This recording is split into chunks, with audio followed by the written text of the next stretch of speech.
go. Are we ready? Welcome. First webinar here from my home base in Brazelton, Georgia. And hope I'm welcoming Dave in sunny Florida, and he's going to give us a webinar today about using contours to find saltwater fish. All right, welcome everybody. Let me introduce myself. I'm Captain Dave Albritton. I'm based out of Port St. Lucie, Florida. I do all of my fishing out of Fort Pierce, Florida, or most of it. Primarily, what I do is a lot of tournament fishing. I do charters. I do a little bit of commercial fishing. I'm also on Raymarine's pro staff, so the slides that you're going to see in here are going to be based off of a Raymarine ES-127 machine, and I'll talk a little bit more about that. But basically what we're going to talk about tonight is how to use navionics charts to locate fish. So moving on to the next slide, how do you locate fish? You can see in here fish are attracted to a number of things, primarily bait. But finding good structure, you'll usually find the bait. So finding the bait, the fish will always be somewhere close by. But there's any number of things you see in here: structure, water temperature, bait, water clarity. All of these have impacts on finding fish.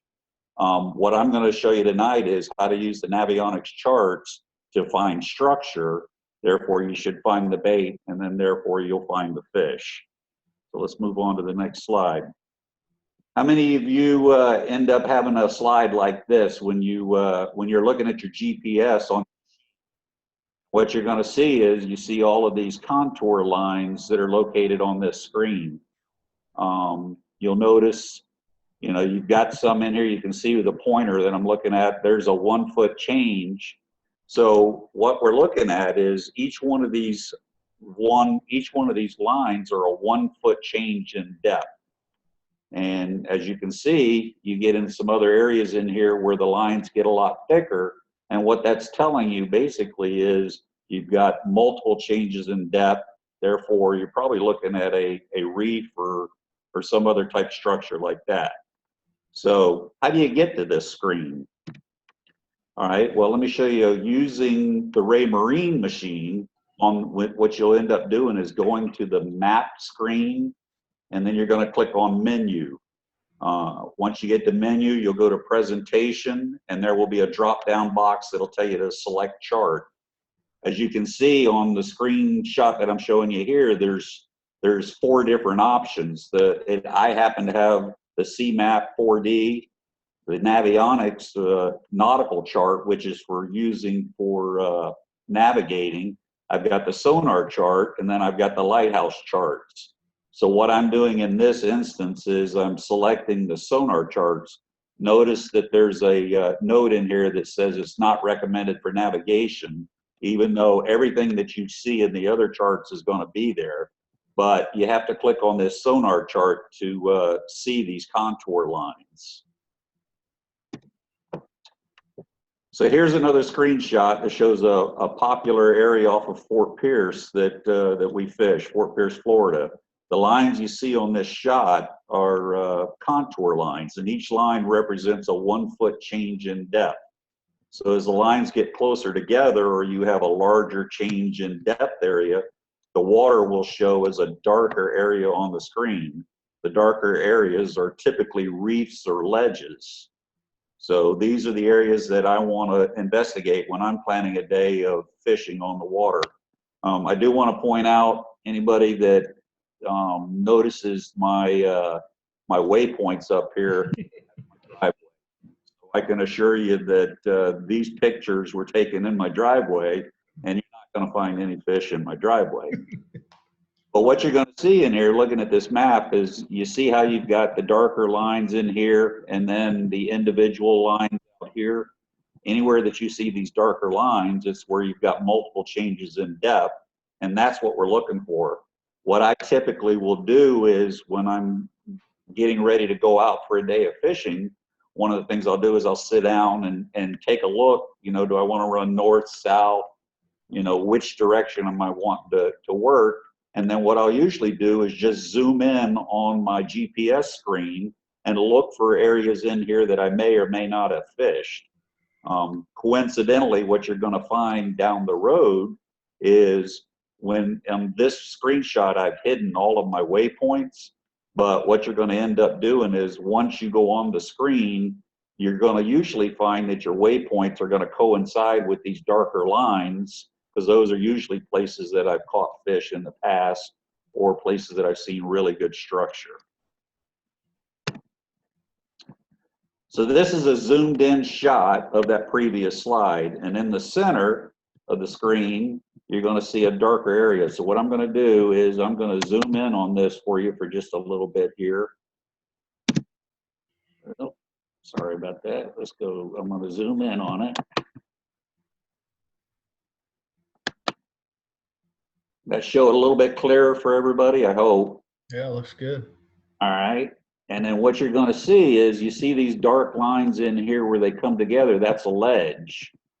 And coincidentally, there happens to be another area in here, or a peak. The way I've got my machine set up is anything deeper than 50 foot is going to show up as white, and anything that's less than 50 foot on my screen I've set up to show up as blue. So what you're going to see is you're going to see this is going to be the top of a reef in here, and then everything else around it is going to be water that's deeper than 60. I mean, deeper than 50. So these are the kind of things that I'm looking for. You can see where all these lines come together in here, and then you can see where here it's less than 50, here it's 52, and then down here we got a reading of 62, and so on and so forth. So let me move on to the next slide, and I'll give you an idea of what it looks like. This is the kind of drop off that we're talking about. You can see what I've done is I've moved the boat. You can see where the boat's sitting on that contour line. And then what I've done is a side shot, and you can see over here that we've got almost a 20-foot ledge. So GPS view is before on the left, and then on the right you can see that the bottom actually what it actually looks like. And it's approximately a 20-foot ledge sitting in 65 foot of water. So this is something that, you know, that you're definitely going to want to investigate. I do want to point out one feature. Anybody, I'm not sure if anyone is familiar, if everyone's familiar with the chirp technology, but this is Raymarine's version of the chirp. This is a CP470 transducer, and you can see how clear the picture comes in.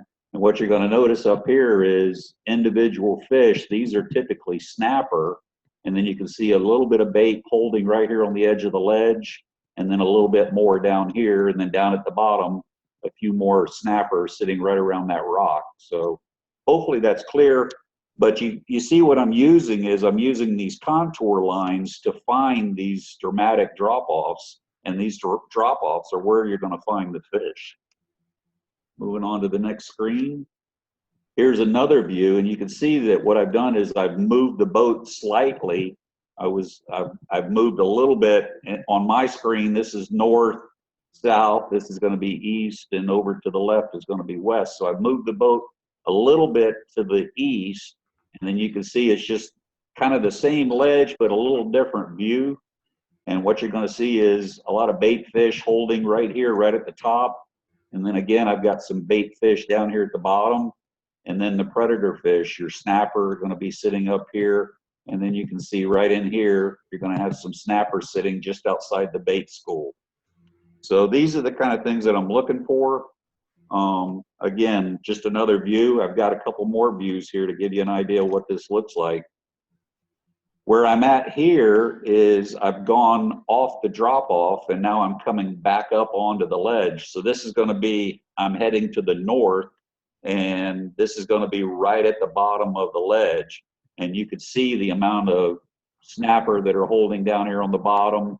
And then again, as you come up the ledge, some of the bait fish in here. And again, this is probably a snapper, possibly a grouper sitting right there on the edge of the ledge. But they're going to be hanging out right around the bait. And that's what we're looking for in these screenshots. Here's another view.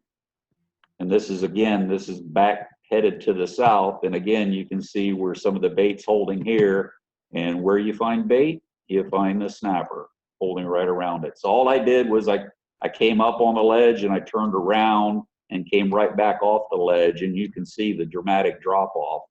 But what I'm trying to point out here is the Navionics charts they do it for you. All you got to do is look for these dark lines, these dark contour areas on the chart, and it's telling you that there's a pretty dramatic drop off in that area. So would you think that a 20-foot ledge in 65 foot of water would be a pretty productive area to take a look at? I can assure you that there's been a lot of fish caught in this area out of Fort Pierce. So moving on, this is a screenshot, and one of the things I told you is I do a lot of tournaments, and I travel primarily around the state of Florida, but I do move to other areas, such as I fish Mississippi, Louisiana a little bit. I do some other fishing. I've fished out of Alabama, Georgia, the Carolinas. And a lot of times you're not going to be, when you're going into a tournament, you're not going to be the expert on the area. So you can take advantage of what these Navionics charts are showing you. So this is an area right here in this picture. This is the Loran Tower Ledge, and it's a popular fishing area offshore of Hope Sound, Florida, which is south of where I'm at. There's numerous edges can be seen that hold grouper, snapper, and king mackerel. So suppose you were in a tournament fishing in a town that you had never fished out of before. So you could see how you could easily use the Navionics charts, study the chart to narrow down the areas that could potentially hold your targeted fish. And then after doing a little bit of concentrated pre-fishing, your chances of increasing your success rate would be greatly improved. I'm going to zoom in on the screen here a little bit. You can see just how these contour lines have come in here, and they've gotten real thick. So there's a lot of structure in this area, and this is sitting pretty much between 60 and say 75 foot of water, but there's a lot of changes in depth.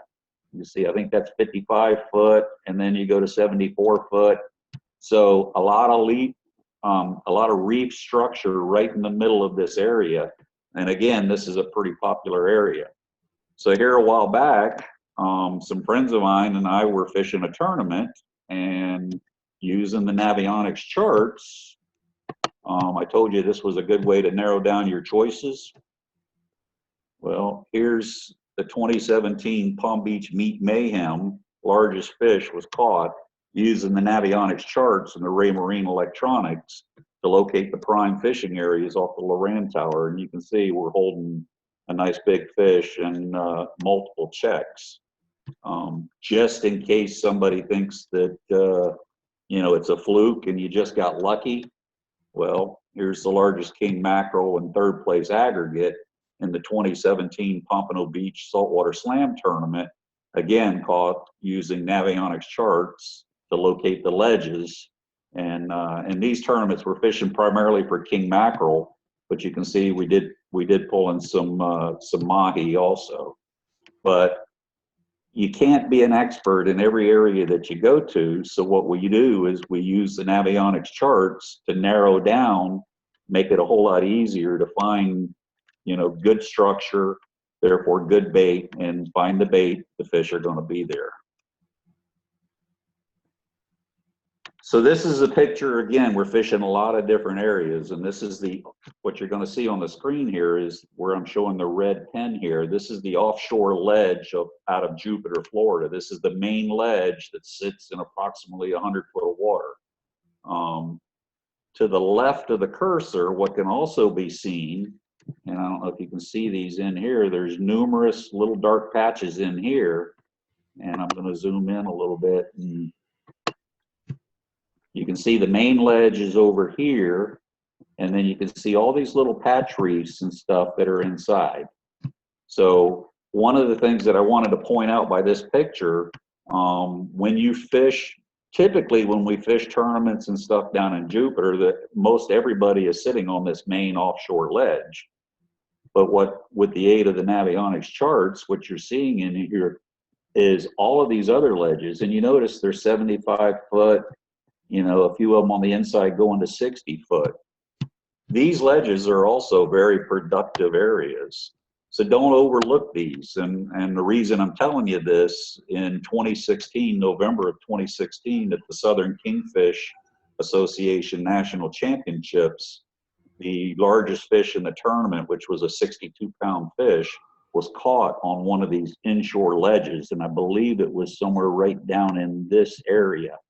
So the guy ended up coming in and, again, following these little short little reefs on the inside, was able to target where there was bait, found the bait, found the fish.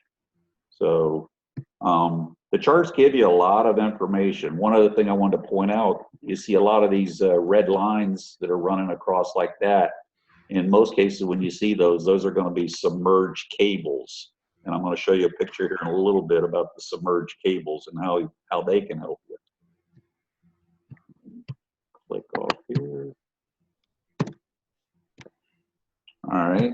So I don't know if anybody's ever heard of Pushbutton Hill. Pushbutton Hill is out of Stuart, Florida, which is south of where I am. And you can see on the screen this little dark area in here. This is a prime area for targeting dolphin, wahoo, blackfin tuna, and grouper. When I zoom in on the screen, you can see we're sitting in 480 foot out here, 500 foot, and then it's coming up to 300, 260. So the other thing that I wanted to point out here is, if one of the things that I look for on the screen is you want to find areas where the reef makes a bend, like a 90-degree turn. So what's going to happen in this place is, with our current going from south to north, from the bottom of the screen to the top of the screen, the current's going to be coming along and it's going to be hitting these reefs and stuff in here. And what it's going to cause is going to cause an upwelling. And typically when you have an upwelling and it's flushing the bait and everything up in that area, you're going to find the predator fish in that area. So any place where you see where the reef line is doing a 90-degree turn, that's going to be putting basically against the current, the things that you need to be thinking is there's going to be a potential upwelling, and that's an area that I want to take a look at. And there's another view. Again, you can see some of the rocks and stuff in here, 230, 270, 226, and then coming from 420 foot. So you can see how you've got a ledge here that the Navionics chart's already showing you, and then how easy it would be for that upwelling. Those are kind of areas that you want to look for when you're out there fishing, when you're looking through your charts, and those are the ones that are going to attract the predator fish. All right, this is the main ledge, and this shot can be seen running north and south on the right side. So this is the main ledge running over here, and then look closely to the left of the cursor. Over here, you're seeing a lot of lines that are coming together, and what this is doing is making a natural trough. So I'm going to zoom in the screen, and you can see where there's several places in here where you've got a lot of changes in depth, but it's in a smaller area. And you can see how kind of a trough would be formed between these changes in depth. Anytime you get areas like that, these are the kind of areas that you're going to hold snapper, grouper. Notice that to the other side, it's off of the main ledge. The main ledge is over here. And then you found this little patch reef area to the left off of the main ledge. One of the things that I like, we've got a lot of divers in our area. So primarily the divers are going to hit this main ledge. And what I'm looking for when I'm out grouper fishing or snapper fishing are things that are off of the main ledge that don't get as much pressure from divers and other fishermen. So these are some of the little things that I kind of look for in here, and you can see that there's a lot of structure in here just off of that main ledge. So you think if you were to look at this screen, you think it would be pretty easy to find the main ledge? The Navionics chart makes it very, very simple to find the main ledge. And this happens to be out of Fort Pierce, but you could easily sit there at the boat ramp or in the parking lot or in your boat before you're going out to an area that you've never been, and just using the sonar chart off your Navionics charts, be able to tell where the main ledges are and areas that you may or may not want to target fish. Anything with that main ledge is an area that I'm going to be taking a look at. And again, here's another close-up shot. So it's very, very clear where that main ledge is. And then you can see smaller patch reefs off to the sides. And then there's a little bit of patch reef over to this side. Those are the areas that I would look for, you know, if I wanted to primarily target a big grouper or, you know, a lot of snapper and stuff. Not to say that they wouldn't be on the main ledge, but I personally, when I'm looking for the big stuff, I'm looking for stuff that may be just slightly off the main ledge.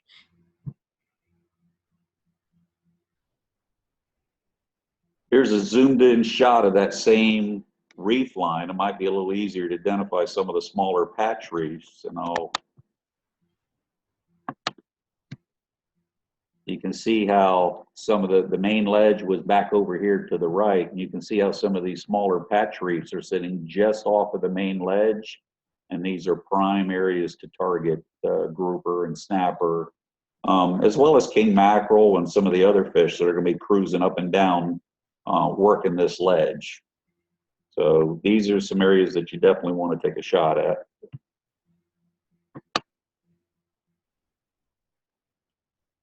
All right.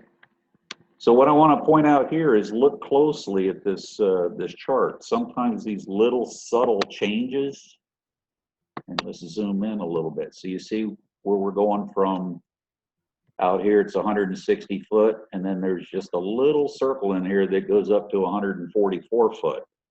A lot of times it's these subtle changes that'll hold some nice sized grouper, especially when you're in water. In this case, we're looking at water, you know, 160 foot. These are the kind of things that'll hold nice big grouper. I'm going to show you another picture in here. And you can see 168 foot, 156 foot. So some small rocks here. Here's one of those submerged cables. I don't know what it is about these submerged cables, but for whatever reason, I seem to have pretty good luck when I'm fishing in these areas. And I can point out that just past right where the hand here is on the screen happens to be a real good area to search. And here's the kind of things that red snapper was pulled off right past that submerged cable. Did happen to be during red snapper season, so I was able to keep that one. Hopefully we'll get some more red snapper season coming in. But red snapper is not the only kind of fish that you're going to find. Here's a nice grouper that was caught in the same spot on the same trip. So looking for those subtle changes in that deep water have been really, really productive for me over the years. But notice how, again, I was talking about how the Reef Line does like a little 90-degree turn. So again, this is south running to the north, and in this one you've got the Reef Line doing it's trying to go a little bit to the northeast, and then all of a sudden it makes a dramatic turn and goes to the east, goes straight east before it turns and goes back to the north. So these sharp bends are favorite areas for consistently holding good fish. And these are some of the type of features that I look for when I'm studying the chart. So I'm going to show you a couple of slides of exactly what you're seeing here and what it looks like with the bottom machine. So you can see where I'm sitting just right before. Here's where the Reef Line turns. And this is kind of what you're looking at. You can see that some larger predator fish, but primarily a lot of bait sitting inside just at the edge of that reef. I'm just on the offshore side of it. The top of it comes up to about 70 foot right in this area. But you can see all of the bait fish sitting right at the bottom of the reef. And then again, you're going to look for the predator fish that are going to be mixed in just offshore, just outside of that main bait school. What I did is I moved right to where the ledge, actually just before it starts to bend and go back to the east. And again, some of the darker red marks in here are going to be primarily some snapper or some smaller grouper in this picture. And then you can see the amount of bait fish that are stacked in here right on the edge of that drop off.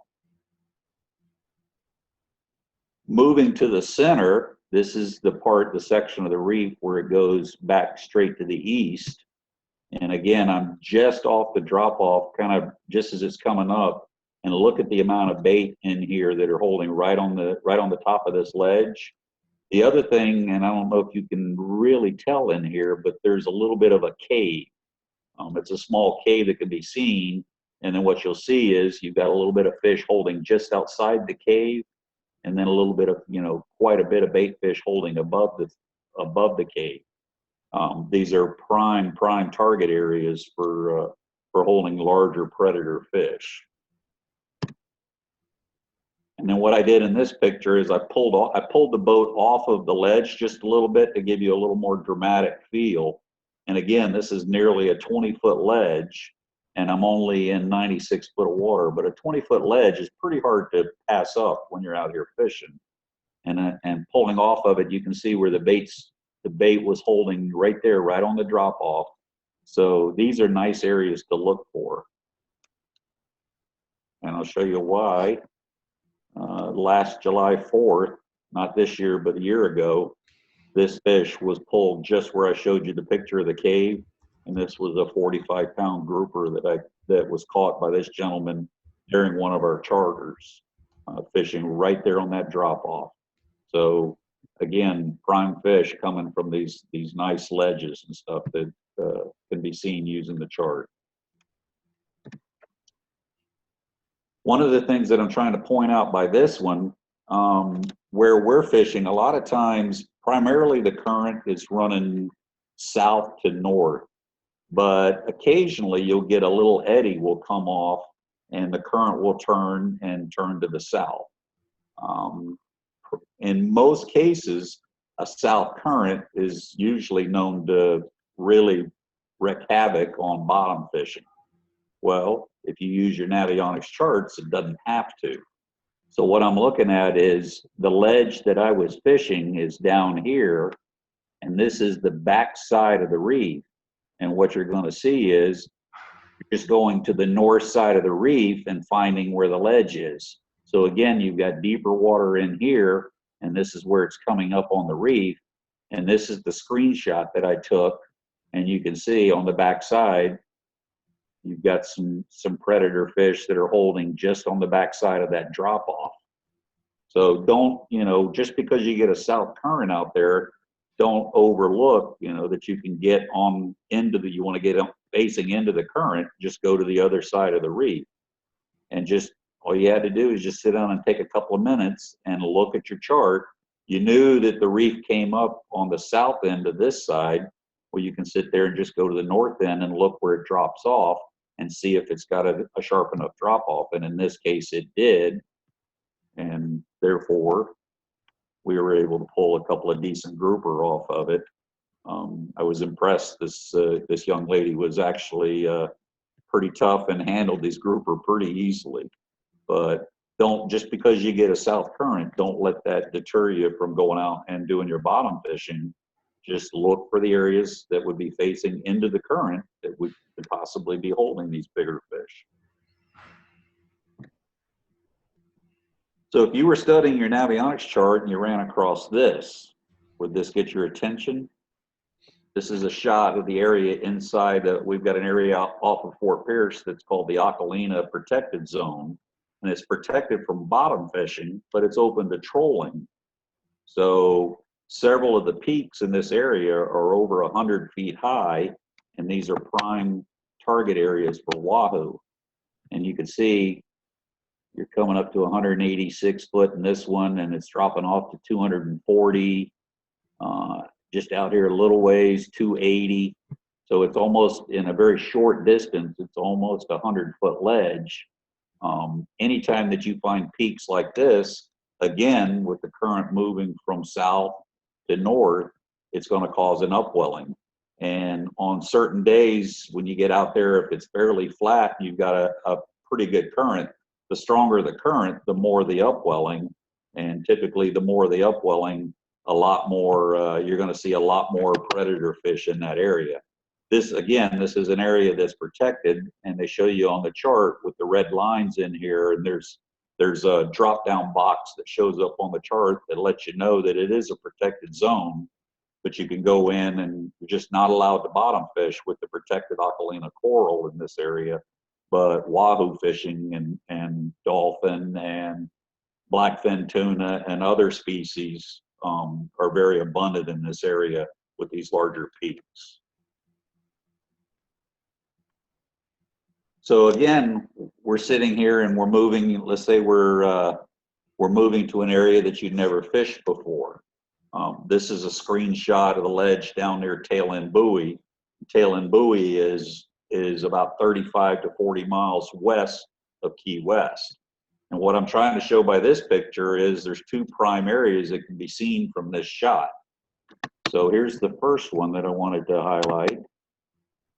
And you can see we've got a trough that runs through here that's 90 foot or just shy of 100 foot deep, and then a ledge that runs here that comes up to 72 foot. And again, you've got another ledge here. Well, down in Key West, the current runs, in this case, from the west to the east. So what you've got is a natural trough running through here that funnels that current. And again, it's an area that the predator fish are going to sit in and feed on bait as it's coming up this edge in here. This is just one of the areas in here. Here's another spot that I wanted to point out. And again, you can see how the reef line does a turn. In this case, remember, the current's going from the west to the east, and you've got another area in here where it's funneling bait through. This is a section of the bar that the kingfish guys call it the banana bar. But I can tell you that this holds a lot of, this is a very prime area for the guys that are fishing tournaments down there. You'll see snapper fishermen working this ledge. This ledge runs from way out past Fort Jefferson all the way into the Keys and all the way past Key West and up around towards the some of the Marathon and Isla Mirada area. But anywhere along that reef line, and you can see how the contour lines have come together here and shown you where they've gotten really bold in here, show you that there's a dramatic drop off in that area. But aside from that, they're looking for these little areas where the water can be funneled through, where the fish, you would think the fish would be holding. So the other thing that I wanted to point out in this one is the winning king mackerel. We had a tournament back in January, the Key West Meat Mayhem tournament, and it just so happens that the winning fish was caught in this area. The winning fish was a little over 65 pounds. So I think, if I'm not mistaken, I believe first and second place fish came from right in this area. But not knowing that, going to an area that you'd never fished, you can easily see using your Navionics chart how this would be a prime fishing area.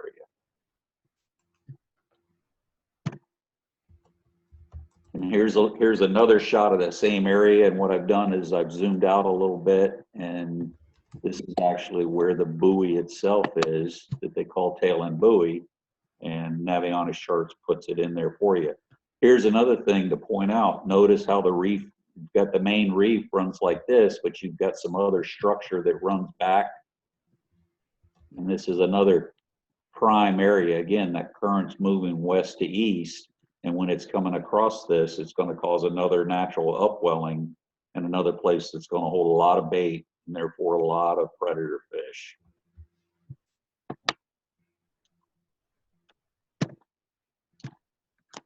So what I'm trying to show here, this is a shot of the Fort Pierce Inlet. And what I wanted to point out is the Navionics charts aren't just for fishing offshore. You can use them for inshore. So one of the things, one of the prime game fish that a lot of people in this area fish for is snook. And on this screenshot, one of the things when they're chasing snook is in the inlet, they're trolling these deep diving plugs that'll run, 20, 25 foot and targeting snook. Well, if you can look at this picture, you can see where you've got the darker contour lines here showing that there's more of a dramatic drop off than on the south side where you've got less of a drop off. And what you're seeing here, this is a jetty that was built. You get a lot of the people can go out and stand on the jetty and fish. But if you were fishing from a boat, you can see the darker line, the sharper drop off. It would be easy to sit here and just troll plugs up and down this dark, sharp drop off area for not only snapper, but snook and other game fish. But that's the point I wanted to show is the contour lines aren't just for offshore. You can see that they're also for the inshore fishing. All right, here's pictures that show contour lines, and they can also be used, I said, for inshore fishing. This is a screenshot of the Intercoastal Waterway south of Fort Pierce. This portion right here, this is South Hutchison Island, and this is Nettles. There's a trailer park that sits in this area. And what you're going to see, this white line that runs down through here is what's marking the Intercoastal Waterway. To the right of that, and you can see these little darker areas, and what these are marking is little shoals. These were islands that were kind of formed in here. A lot of them, or most of them, are totally submerged, but from over the years, the amount of water that's been flushing through. But these are some prime areas for looking for not only snook, but for trout, redfish, and so on. What I'm going to do on the next shot is I'm going to show you more of a close-up picture here.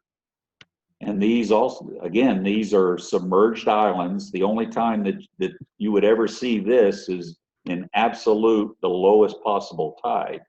And what the game fish will do, or the trout, this is an area that I like to trout fish. What the trout will do is they'll get the bait fish and they'll push the bait fish up against this very shallow, I think it's 1 to 2 foot at dead low tide. They'll push the bait fish up against this and then sit out here where they've got them penned in and just sit out here and feed on them. But what the chart's showing you is you can see several small submerged areas. Out here it's 5 foot, 4 foot, 3 foot, 2 foot. And you might be able to see just the peak of this at dead low tide. But the chart makes it real easy. You could follow the channel markers that are shown right off the intercoastal and easily come out and find these when they would be completely submerged, depending on the tide that you were at. So that's pretty much most, I know I stepped through it kind of fast here. Let me back out of this. But what I wanted to show here was that you can use the Navionics chart for not only offshore, you can use it for inshore. It works just as well in lakes and some of the other larger lakes and stuff.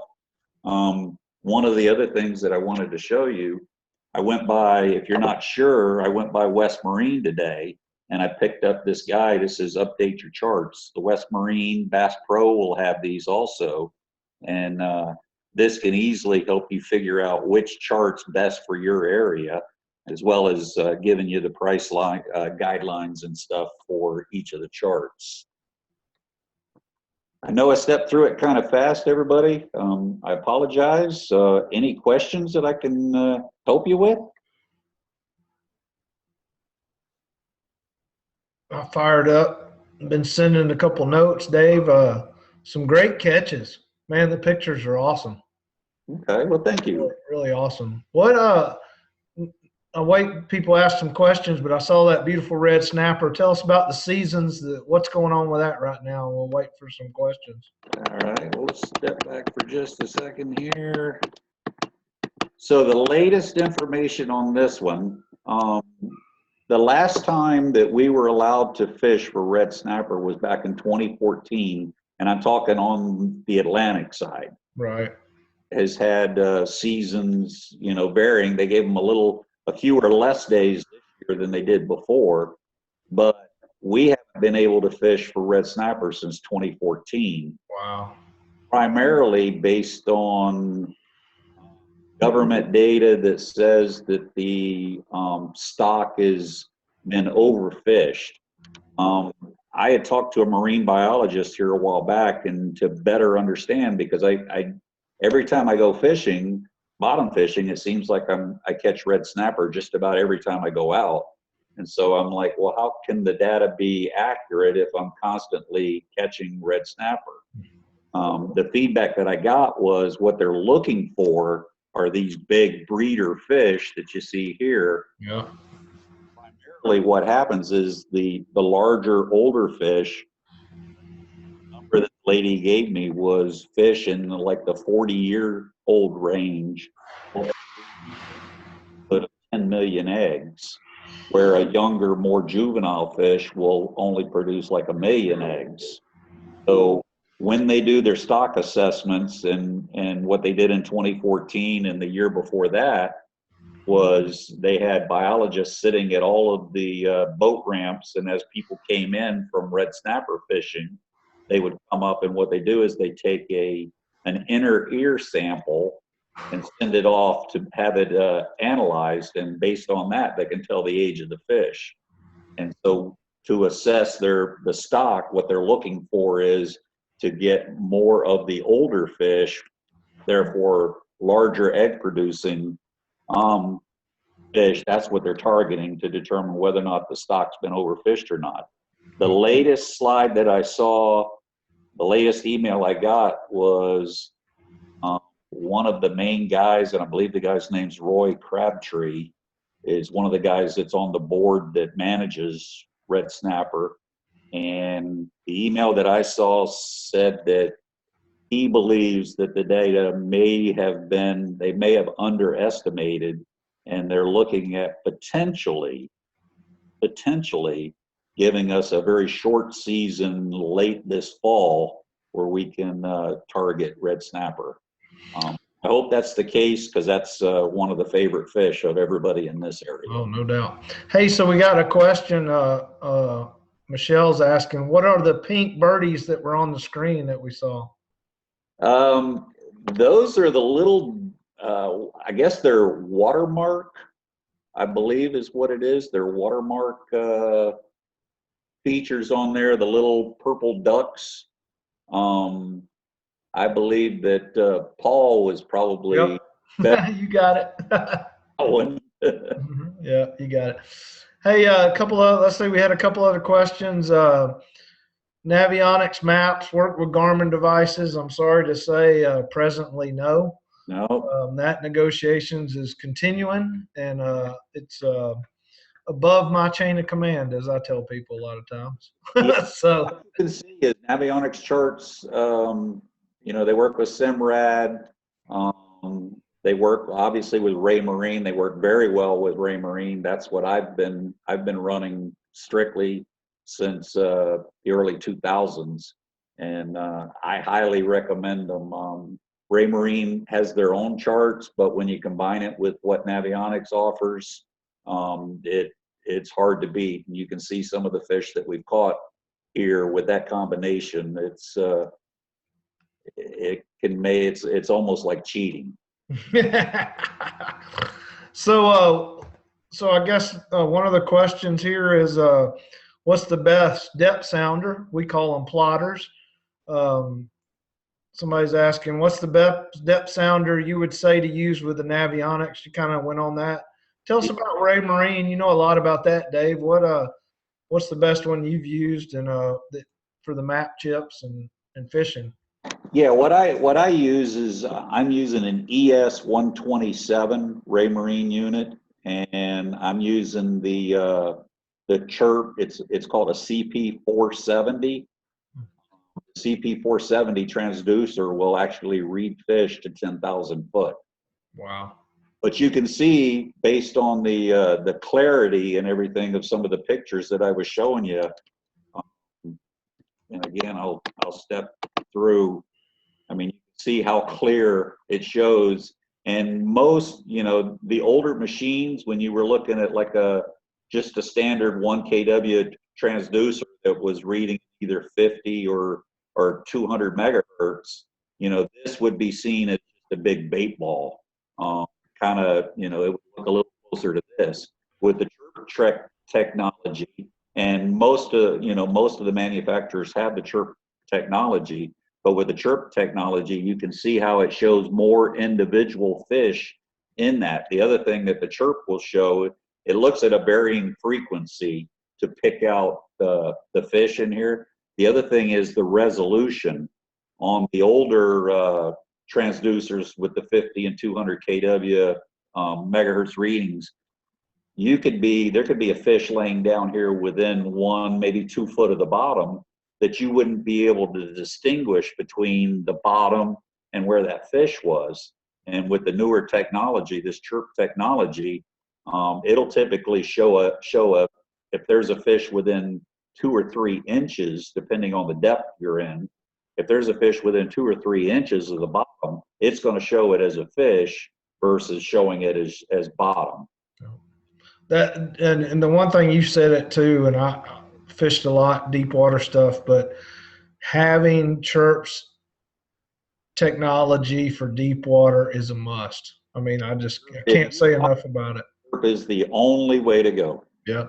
Hey, another question came from Holly. She was wanting to know the price range on a decent Raymarine sounder.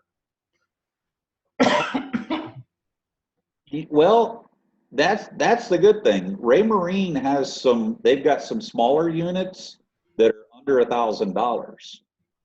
I was in West Marine today and was looking at, depending on the size screen that you're looking for, you can get them anywhere from $500–600 with chirp technology, the Dragonfly, all the way up to some of the larger units. You know, the ES 127, 128 unit are going to be, $3,200, $3,300, I believe, is the retail price on them.